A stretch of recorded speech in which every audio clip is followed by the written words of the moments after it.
I went from selling 20 lakh of products per day to watching my generational wealth dream crumble under Amazon. 4 years ago, I was living a dream I never thought was possible. My humble brand of home organizers was dominating on Amazon and Flipkart, ranking in nearly 20 lakhs, roughly $25,000 in daily revenue at its peak. Today, that business is practically gone, undone by Amazon's move into private labels that mimicked my success, and I'm figuring out my next steps. I'm not broke or working a 9-to-5, but the potential for creating true generational wealth was ripped out from under me before it could fully materialize.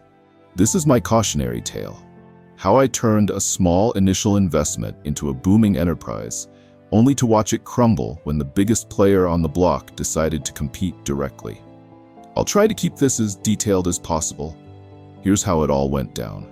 It all began in 2017. I was on AliExpress looking for budget-friendly storage ideas for my own apartment.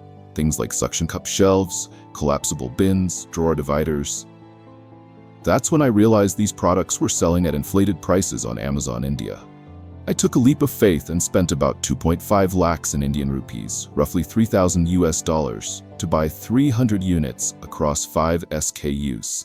My average landed cost per piece was around $4 to $5 after factoring in shipping, customs, and fees, whereas I planned to sell them for $10 to $12 worth of Indian rupees. To my shock, all 300 sold out in roughly 50 hours. Immediately, I reinvested to triple my inventory with about 7.5 lakhs Indian rupees, roughly $9,000, which also had the same story, sold out fast.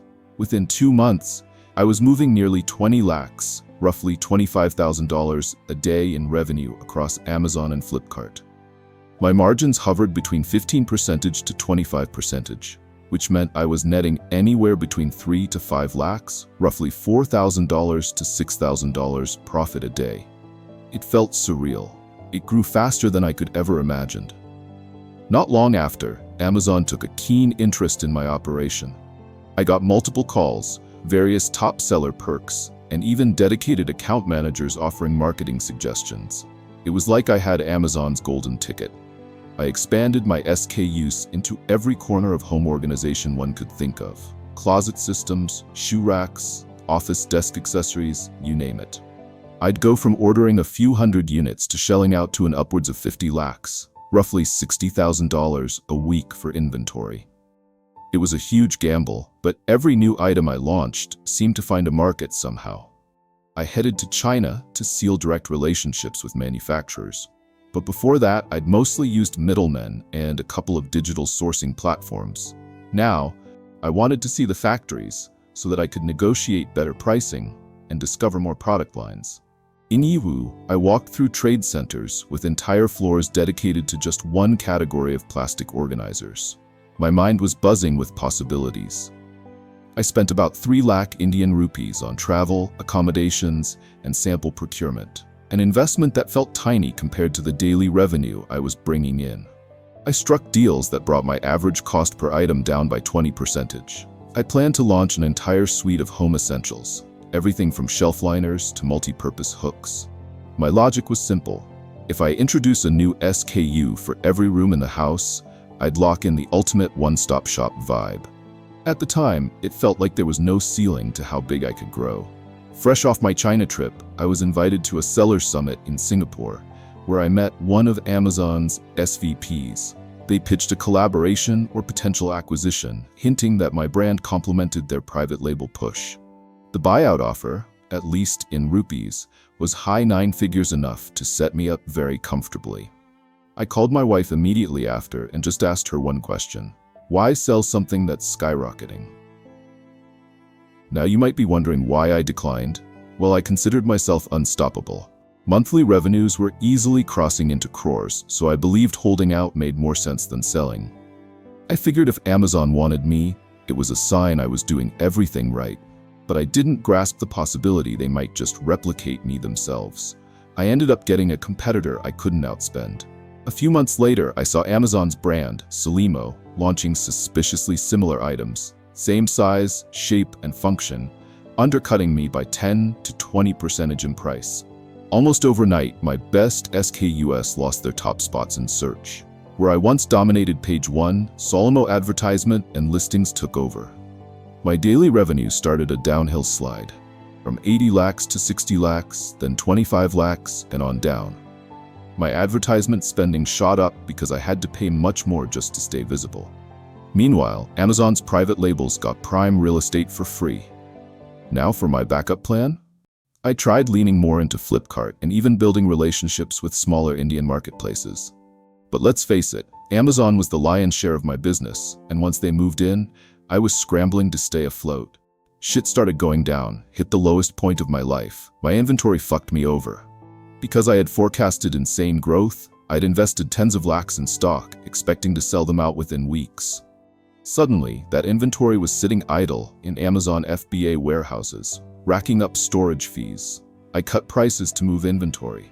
Solomo cut theirs even lower. Eventually, those listings were borderline invisible in searches. Where I once enjoyed 3 to 5 lakhs daily in profit, now I was facing negative returns. I had to juggle between shipping costs, customs bills, marketing budgets, and supplier payments, all while trying to recoup whatever I could. Ultimately, I decided to liquidate a massive chunk of my inventory at near cost or below to avoid more losses. Watching thousands of units get cleared out for a fraction of what I used to sell them for was devastating. I am not broke, but it's definitely a setback. I'm not destitute by any means. I still have personal savings and assets from the peak times. But the potential to scale this brand into a business that could have taken care of me and my family for decades disappeared. The brand is effectively overshadowed now, replaced by Amazon's private labels and other knockoffs.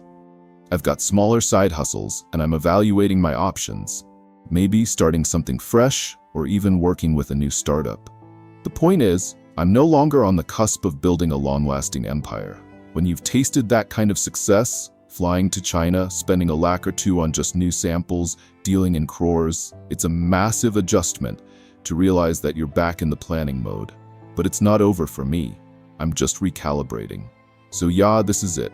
It's important to mention that I did end up learning a few things, and those are: 1. Don't put everything on one platform. If all your sales come from Amazon, one change in their policy or a competitor's move can wipe you out. Always try to build your own website, email list, or community so you're not at the mercy of someone else's platform. 2. Take acquisition offers seriously. When a giant company like Amazon wants to buy you, it's often because they see a big opportunity. If you say no, they can just copy your idea and outspend you. Always weigh your options carefully and think about the consequences before you turn them down. 3. Watch your money and growth. Making a lot of money quickly can make you think it'll never end, but it can. Keep some cash for emergencies. Avoid tying up all your money in inventory unless you're sure you can sell it. Plan for downturns while you're still riding high. 4. Stay flexible and branch out. The minute you see a big player stepping into your space, change your game. Launch unique products that they can't easily copy, or focus on building a strong brand away from that platform. Don't wait around and hope for the best. Do something to keep your edge. 5. Never get too comfortable. It's easy to get caught up in your own success and stop paying attention. Keep an eye on what's happening in your market because someone is always ready to come after your customers. Keep improving, stay curious, and never assume you're untouchable. In retrospect, it maybe wasn't Amazon's fault either. If I was in their place, I probably would have also done something similar, since my incentive was to grow my revenue. I was one of the luckier ones, maybe because of the scale, to get an offer from them. And of what I know, not everyone got such an opportunity.